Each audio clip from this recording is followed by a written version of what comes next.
Saya umur 2 tahun lebih baru berjalan. Jadi saya dulu, kata almarhumah, waktu masih kecil, semua orang yang lalu itu mengajak bercakap, tapi pandai bercakap, berjalan tak bisa.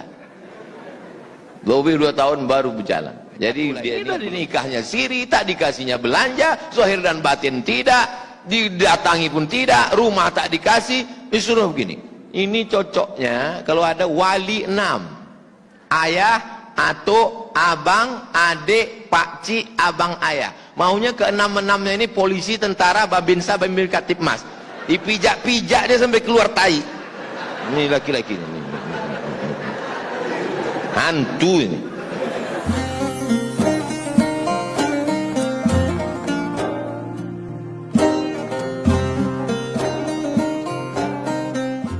Berapa besarnya tanggung jawab ayah sambung pada anak tirinya kalau menikahi perempuan beli 1 dapat 2, dinikahi amaknya dapat anaknya, maka apakah anak itu makannya tanggung jawab bapak tiri? Tidak. Anak itu tanggung jawab ayah kandungnya. Tapi jangan gara-gara ini banyak anak tak makan gara-gara ceramah saya ini. Oh, kalau gitu tak aku kasih lagi Pak Ustaz. Enggak. Jadi yang selama ini bapak sambung, bapak tiri ini yang sudah baik mengasih, jangan pula putus gara-gara ini. Tapi hakikat aslinya nafkah anak itu tanggung jawab si ayah kandung. Tapi karena ayah kandungnya tak balik-balik, namanya Bang Toib, si bapak ini pula orangnya baik, maka itu terhitung sodakoh. Sedangkan anak orang lain kita kasih makan, apalagi lah anak buah hati belayan jiwa, siang dan malam terbayang-bayang, makan tak kenyang, tidur tak lelap. So sweet. Nah, maka baik. Tapi saya, karena pertanyaannya tadi tanggung jawab asli, maka yang bertanggung jawab asli adalah ayah kandungnya. Kalau seorang laki-laki menikahi perempuan, ada anaknya, anak tirinya, anak sambung kata orang sekarang, maka menutup auratnya mesti dia pesankan. Kau kan sudah gadis, kenapa kau tak pakai jilbab panjang? Kenapa tak pakai baju kurung?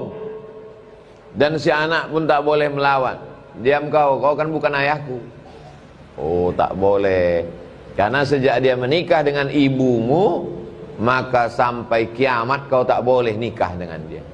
Ayah tiri itu sama macam ayah kandung dalam masalah aurat, dalam masalah jadi dalam masalah amar ma'ruf nahi mungkar, dalam masalah nafkah wajib ayah kandung, tak putus sampai dia akil balik, sampai dia menikahkannya. Man ala salasa banatin, siapa yang membesarkan 3 anak perempuan, fa'addabahunna, kasih pendidikan, wa zawwajahunna, sampai menikahkan, dia anak itu wajib dinikahkan, wa ahsana ilaihinna, buat baik sampai mati, tak putus, falahul jannah, maka surgalah baginya. La tus'alunna yauma idzin anin na'im. Nikmat akan ditanya. Di antara nikmat yang ditanya itu adalah nikmat anak, pendidikannya, makannya, pakaiannya, sekolahnya. Bagaimana caranya agar kita taat pada suami, sementara terkadang suami menguji kesabaran? Sifat suami selalu menguji kesabaran Pak Ustadz. Saya berarti suami ibu itu tukang uji. Saya ingin konsisten untuk selalu taat pada suami. Pertanyaannya mengawang-awang, tak jelas. Saya kalau tanya sama saya jelas apanya, apa pertanyaan. Suami saya ini menguji-nguji. Gimana cara dia menguji? Apa masalahnya? Apa masalahnya? Menguji dia maksudnya mau kawin lagi. Kau kalau mau cepat kau masuk surga, izinkan aku nikah sekali lagi. Ibu kalau sanggup izinkan. Kalau tak sanggup bilang aku tak sanggup. Aku tak sanggup kau duakan, maka aku gugat ke pengadilan. Itu bukan menguji. Tak semua perempuan sanggup. Ibu sanggup? Uji apa maksudnya ini? Uji belanja. Aku tak sanggup ngasih kau makan, kata dia. Kaulah bekerja cari makan.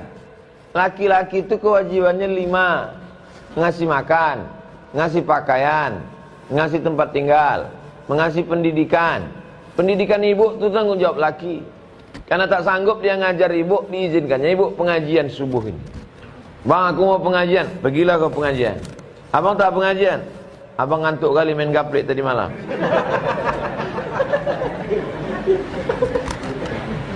Ini bukan asal laki-laki aja. Itu maka banyak sekarang laki-laki tak sanggup jadi laki-laki, saking beratnya tanggung jawab laki-laki. Jadi bencong dia. Ngasih makan, ngasih pakaian, ngasih pendidikan, ngasih makan, ngasih pakaian, ngasih tempat tinggal, ngasih pendidikan, mengasih perhatian. Itu jawab laki-laki. Kalau tak dikasihnya yang 5 nih, ibu panggil wali ibu. Wali ibu 6. Ayah, atuk, abang, adik laki-laki, abang ayah, adik ayah laki-laki. 6 wali ini memanggil si laki Fir'aun nih. Sini kau setan. Dulu pandai kau meminang anak kemanakan kami. Setengah mati kami menyekolahkannya. Kaki jadi kepala, kepala jadi kaki. Tunggang langgang lintang pukang kami menyekolahkannya. Sekarang kau semena-mena aja. Apanya mau kau ini sekarang? Apalagi kalau kita ada jabatan, yang polisi, letakkan pistol situ. Walaupun tak ada pelurunya. Yang Satpol PP, kerahkan Satpol PP. Panggilkan. Kau kasih ini, jaga anak. Tak juga dapat solusi, perempuan punya hak. Namanya khulu'. Perempuan dalam Islam itu dimuliakan. Jangan mau dibodohi laki-laki. Kau setelah nikah sama aku, maka semua surat tanahmu milikku, mobilmu milikku, rumahmu milikku, surgamu di bawah tapak kakiku. Bodoh. Jangan mau dibodohi laki-laki. Perempuan dalam Islam dimuliakan. Wajib perempuan taat sama laki-laki. Tapi laki-laki yang takut kepada Allah. Ini laki-laki pakai narkoba, pemabuk, pezina. Tahu pula dia menasihati pulang. Kau mesti takut kepada Allah. Kau aja sakau. Jangan mau kalian dibodohi laki-laki. Anak perempuan. Banyak sekarang pembodohan terhadap anak perempuan. Perempuan jangan mau dibodohi laki-laki. Kenapa Ustadz jelaskan ini betul? Karena saking banyaknya sekarang perempuan ketakutan sama laki-laki. Apa takut sama laki-laki? Bacok laki-laki.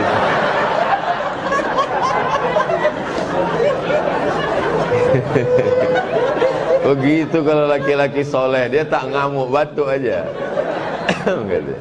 Itu namanya tekanan batuk cinta.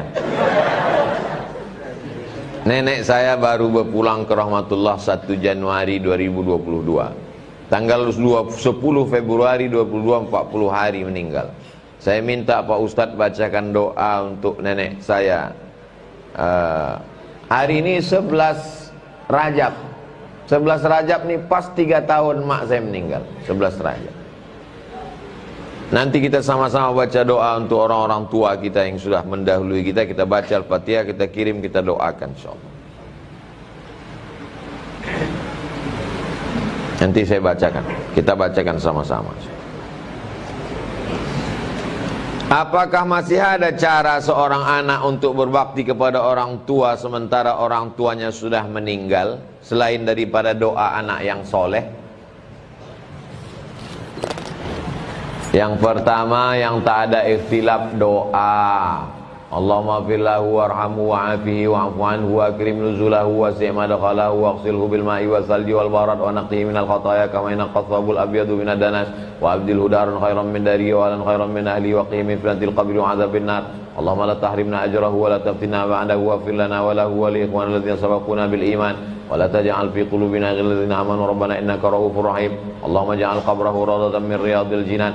Tapi ampun tak lo hafal doa tu Pak Ustaz. Doa pakai bahasa awak. Ya Allah, lapangkan kuburnya seluas lapangan sepak bola. tenangkan di alam barzah, masukkan dia dalam surga Jannatul Firdaus, selamatkan dari azab kubur. Pakai bahasa awak. Yang kedua, sodakoh. Dalilnya, ummi matat, amakku meninggal dunia. Afa atasaddaqu anha, kalau aku bersedekah apakah sedekahnya sampai? Kata Nabi, tasaddaq, bersedekahlah, sedekahnya sampai. Ayu sadaqatu afdal, apa sedekah yang paling afdal? Saqiul ma, memberi air minum. Cari pondok pesantren yang susah air, buatkan sumur bor. Berapa membuat sumur bor sekarang? Sumur bor kalau tak salah sekitar 2,5 juta. Tapi karena kita udah lama kenal, 2 juta aja lah. Wakaf saya sumur bor ke pesantren ini untuk almarhumah sama almarhum ayah. Sumur bor mengalir sampai hari kiamat. Anak-anak pesantren wudu pagi, zuhur, siang, malam, mandi, memasak. Paling afdol berwakaf sumur. Yang ketiga, yang sampai tahlil. La ilaha illallah, la ilaha illallah. Habis itu, ya Allah sampaikanlah bacaan tahlilku kepada almarhum almarhumah fulan bin fulan. Yang keempat, baca Quran. Wa in khatimul Qur'ana, seafdal-afdalnya khatam Quran 30 juz. Dibaca Quran itu dari Al-Fatihah, Al-Baqarah, Ali Imran, An-Nisa, Al-Maidah, Al-An'am sampai An-Nas. Duduk sama anak bini, acara khatam Quran. Ya Allah sampaikanlah pahala bacaan khatam Quran kami kepada almarhumah. Tak sanggup baca Quran, baca Yasin, hatinya Quran. Yasin tak sanggup, yang paling pendek Ummul Quran, induk Quran. Itu nanti kita baca di akhir majelis. Al-Fatihah. Al-Fatihah pun tak juga sanggup, Sungai Siak dekat. Bagus kau mati. Udahlah dia melahirkan kau meregang nyawa, makan tak enak, tidur tak lelap, muntah-muntah, membengkok tulang belakangnya melahirkan engkau meregang nyawa. Nyawa taruhannya, membacakan Fatihah pun kau tak mau. La ilaha illallah Muhammad Rasulullah SAW. Kurban, udah dekat kurban, datang ke Masjid Al-Wasliyah, tanya berapa setoran kurban tahun ini, satu kambing berapa? Untuk almarhumah makku ayahku kambing, sampai. Mana dalilnya? Nabi waktu menyembelih kambing, Allahumma taqabbal min Muhammad wa ali Muhammad. Kupotong kambing ini untuk keluarga Muhammad. Keluarga Muhammad SAW sudah meninggal. Itu menunjukkan kurban sampai untuk orang meninggal dunia. Umrah, mudah-mudahan panjang umur, sehat badan, bisa umrah. Saya insya Allah duit ini walaupun tak banyak, ada duit untuk berangkat umrah. Cuman yang saya takutkan umrah ini, balik dari umrah ini besar lubang hidung. Kabarnya umrah sekarang 5 kali cucu. Mau berangkat, cucu. Sampai Madinah, cucu. Sampai Madinah, cucu. Balik ke Jakarta, cucu. Balik ditanya orang, Ustaz baru pulang umrah? Iya gitu.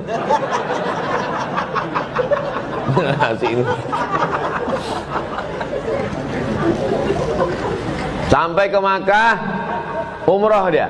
Labbaik Allahumma umratan. Aku sambut panggilanmu untuk umrah. Omakku, ayahku fulan bin fulan. Sampai. Mana dalilnya? Sahabat Nabi ada umrah, haji. Labbaik Allahumma subrumah. Aku hajikan subrumah. Siapa yang kau hajikan? Subrumah. Subrumah itu siapa? Saudaraku. Kau sudah haji? Belum. Hajikan dulu dirimu, baru kau hajikan subrumah. Orang dulu begitu, dihajikannya saudaranya sampai lupa dirinya. Orang sekarang bolak-balik pergi umroh sampai lupa dia saudaranya, tak makan. Emanglah manusia zaman sekarang egois. Tapi orang Pekanbaru masih ada yang bertanya bagaimana berbakti ke orang tua walaupun sudah meninggal dunia. Kalau duit banyak, bagus bangunkan masjid. Masjid kalau nama keluarga lah, bagus, sampai pahalanya insya Allah. Pagi, petang, siang, malam, bangunkan sekolah tahfiz Quran gratis, mantap. Selesai pengajian nih, jamaah nih beramai-ramai datang ke Palas, ke pesantren Nurul Azhar untuk berwakaf. Berapa lagi semen yang belum, berapa lagi batu bata, berapa lagi sumur bor. Kalian mau nyumbang? Enggak, mau nanya aja kan.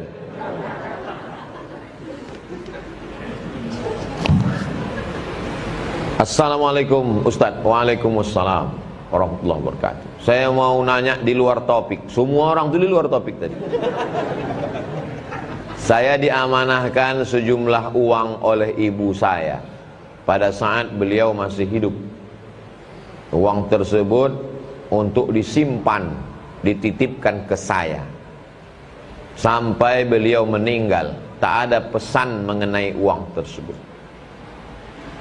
Pertanyaan saya, apa yang harus saya lakukan terhadap uang tersebut? Kalau disuruhnya simpan, simpanlah. Apakah termasuk dalam harta warisan, Pak Ustadz? Ini ada uang, simpanlah, kata dia. Simpanlah uang.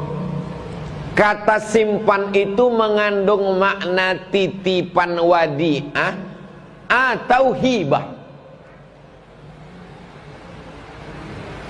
Ini ada duitku, tolong kau simpan. Makna kalimat simpanlah itu mengandung makna titipan, tolong simpan sebagai wadi'ah atau sebagai hibah, hak milik. Menurut sebagian bapak-bapak, hibah. Gimana, Pak? Menurut Bapak hibah atau?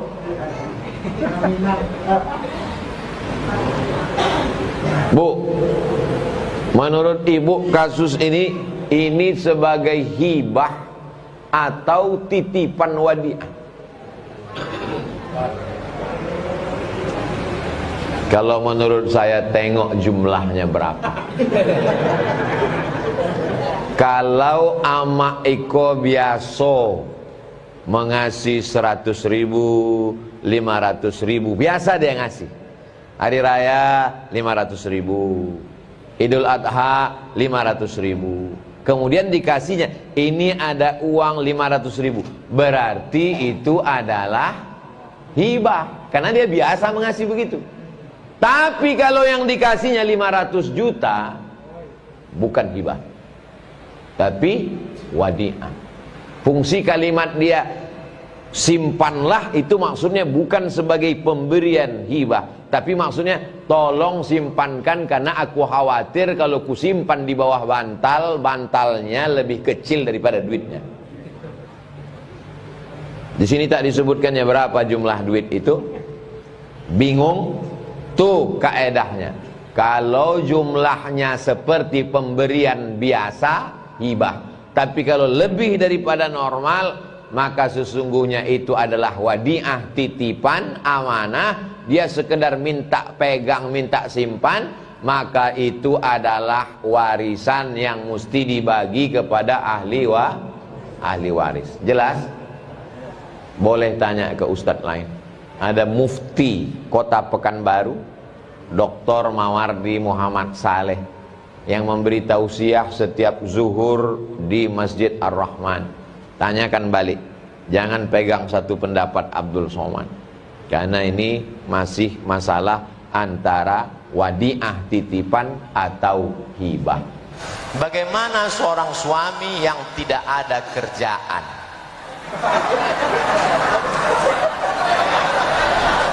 Beristri lebih dari satu. Apakah suami itu berdosa? Sebagai laki-laki ada 5 kewajiban. Maka 5 kewajiban laki-laki kepada perempuan itu merupakan hak ibu. Ibu perlu tahu, Bu, 5 hak ibu dari laki-laki. Perlu? Tengok. Yang pertama, makan. Ibu udah dikasih makan? Saya pun sudah. Tadi lupis 1 pakai gula merah. Yang kedua, pakaian. Ibu dikasih apa tuh pakaian? Alhamdulillah sekarang banyak perempuan tak dikasih pakaian. Tingginya 170, dikasih kain 50 cm. Kadang baju belum selesai di tukang jahit telah diambil, resleting belum berpasang. Yang ketiga, tempat tinggal. Ibu dikasihnya tempat tinggal? Kasih. Yang keempat, pendidikan. Aslinya suami ini mendidik istri baca Quran, bagaimana sholat, bagaimana puasa, tapi karena dia tak sanggup, dibawanya ke pengajian. Yang kelima, perhatian, karena perempuan ini perlu perhatian. Adek cantik enggak?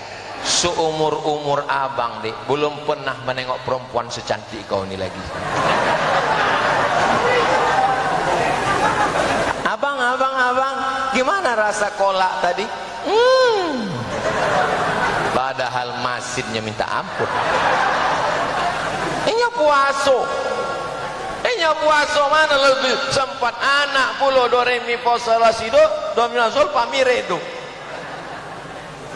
Dialah yang sudah mengandungkan, melahirkan, menyusukan, merawat, maka dia perlu perhatian. Laki-laki yang tidak memberikan 5 ini, maka dia akan dituntut di akhirat nanti. Kullukum ra'in, setiap kamu pemimpin, wa kullukum mas'ulun ar-ra'iyati. Yang ambo bingung, kok bisa dapeknya dua? Apa nih? Komisi 8 pun 2 kali jadi bupati, 1 dapet.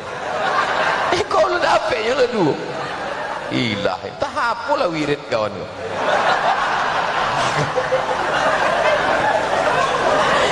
Kalian yang jomblo-jomblo coba cari pacar. Apalah.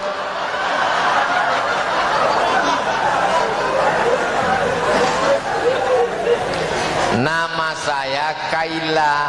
Saya ingin bertanya, bagaimana cara menghafal Quran supaya selesai 30 juz dengan cepat? Sekarang Kaila sudah hafal 14 juz. Kita doakan anak kita supaya anakku Kaila 1 juz ini 10 lembar.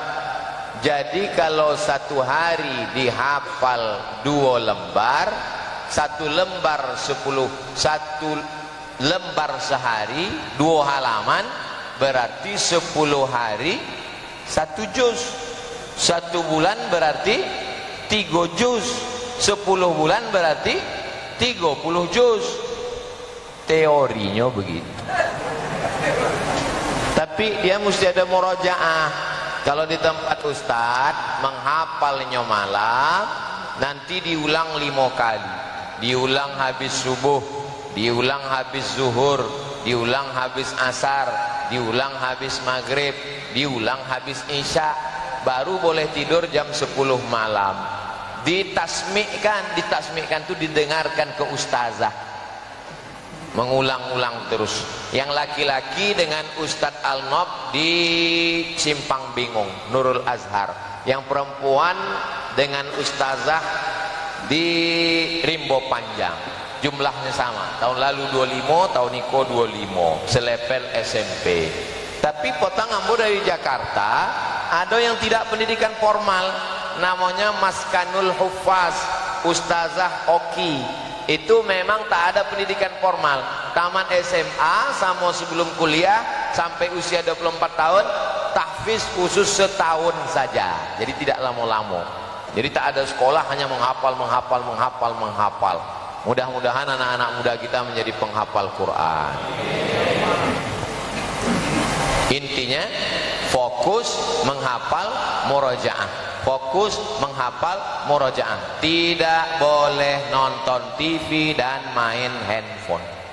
Anak-anak tahfiz di tempat ustadz, no TV, no handphone. Apakah boleh dia sholat qabliyah sebelum sholat subuh? Sebelum qomat di masjid itu di dalam masjid. Kalau dia di luar di masjid, di siko rumahnya, uanglah qomat, dia tidak ikut dalam masjid. Jadi kalau dia terbangun di rumah jam 5.30, maka dia tidak langsung sholat subuh, tapi tetap sholat qobliyah. Jadi sekalian anak-anak muda, kalau bangun subuh tetap qobliyah, bagus sholat subuh, jangan tinggalkan qobliyah. Tapi ambo bangunnya jam 8 bu ya.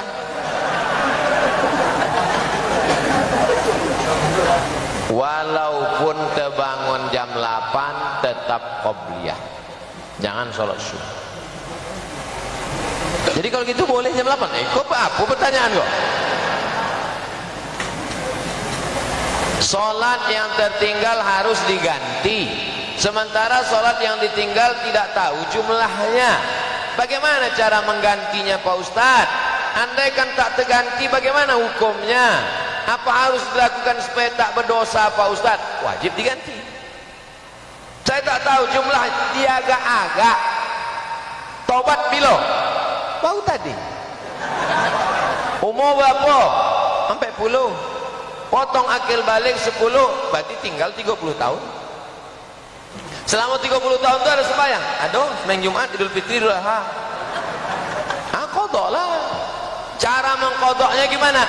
Habis sembahyang Isya, qadha 1. Usolli fardal Isya 4 rakaatin qadhaan. Selesai ba'diyah boleh, sebelum ba'diyah pun boleh.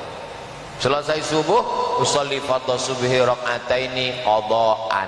Kalau subuh jangan di masjid, di rumah. Kalau dibuat di masjid kawan berbisik, siapa kok sosek. Begitulah terus. Berapa lama? Seberapa lama sholat ditinggalkan. Jadi kalau ditinggalkan 30 tahun, qadha 2022, lunasnya 2052. Kalau mati tahun muko, alhamdulillah pemutihan.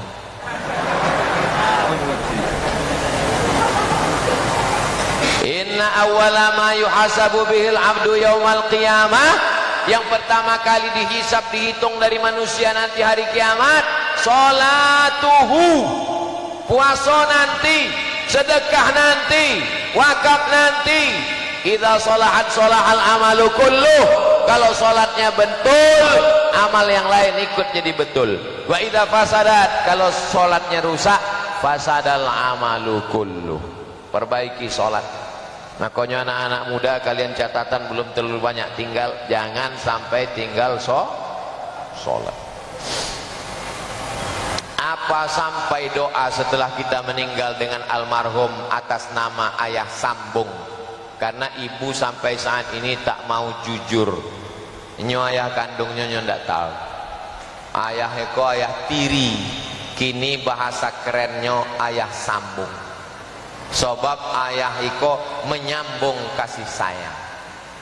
Kalau ambo mati, anak-anak muda kau mengirimkan Al-Fatihah, sampai apa tak sampai? Kok tahu?